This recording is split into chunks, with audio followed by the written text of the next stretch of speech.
अब જોઈ રહ્યા છો spark today news. Surat Kantareshwar Mahadev મંદિરે શિવરાત્રિની ભવ્યાતિત ભવ્ય તૈયારીઓ ચાલુ છે। ઘીના કમલથી ભવ્ય શૃંગાર પણ કરવામાં આવ્યો છે। કતારગામ વિસ્તારમાં આવેલા કંતારેશ્વર મંદિરમાં અલગ અલગ લાઇટોથી શણગાર કરવામાં આવ્યો છે। મહાશિવરાત્રિના એક દિવસ પહેલા જ મંદિર મહેલ જેવું બન્યું છે। ઘીના કમલનો મહત્વનો ભાગ શિવજીએ કંઠમાં વિષ ગ્રહણ કરતા અસહ્ય પીડા થતા જોવા મળ્યા છે। ઘીના કમલનું સેવન કરતા અસહ્ય પીડામાંથી ભગવાન શિવને રાહત મળી છે।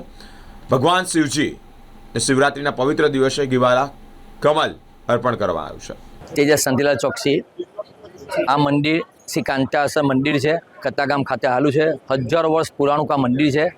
શિવરાત્રિને રાતથી એટલે આજે રાતથી 12 વાગ્યાથી દરેક પૂજાઓ શરૂ થઈ જશે। સમાંતરે સવારે 8 વાગે ધજા ચડશે, 9 વાગે પાલખી યાત્રા છે, 11 વાગે ભંડારો શરૂ થશે।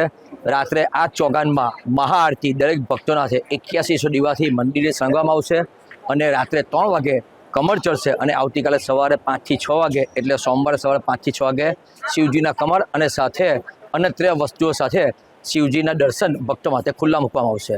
સુરત શહેરની ધર્મપ્રેમી જનતાને શ્રી કાંતારેશ્વર મહાદેવથી અવિનાશગીરી મહારાજના જય મહાદેવ।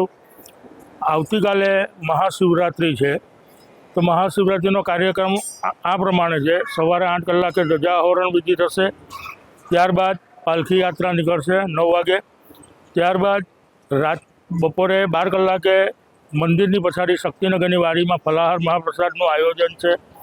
એમાં બધાને ફલાહાર પ્રસાદ આપવામાં આવશે। ત્યારબાદ રાત્રે 9 કલાકે મહાઆરતી, હજારો દીપ પ્રગટાવીને મહાઆરતી આ શિખર આરતી કરવામાં આવશે આ જ પતરંગમાં રાત્રે 9 કલાકે।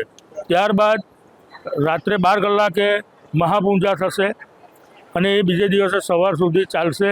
સવારે 5 કલાકે ઘીના કમળ ચડશે, બીજે દિવસે રાત સુધી આ ઘીના કમળના દર્શન થશે। તો મહાશિવરાત્રિ એટલે જીવનું શિવની સાથે મિલન, એનું નામ મહાશિવરાત્રિ। શાસ્ત્ર મુજબ, શિવપુરાણ મુજબ એવું પણ કહેવામાં આવ્યું છે કે મહાશિવરાત્રિના દિવસે ભગવાન શંકરે વિષપાન કરેલું, એ વિષપાનને કારણે બીજે દિવસે કાલકૂટ નામનું ઝેર એમણે પીધેલું,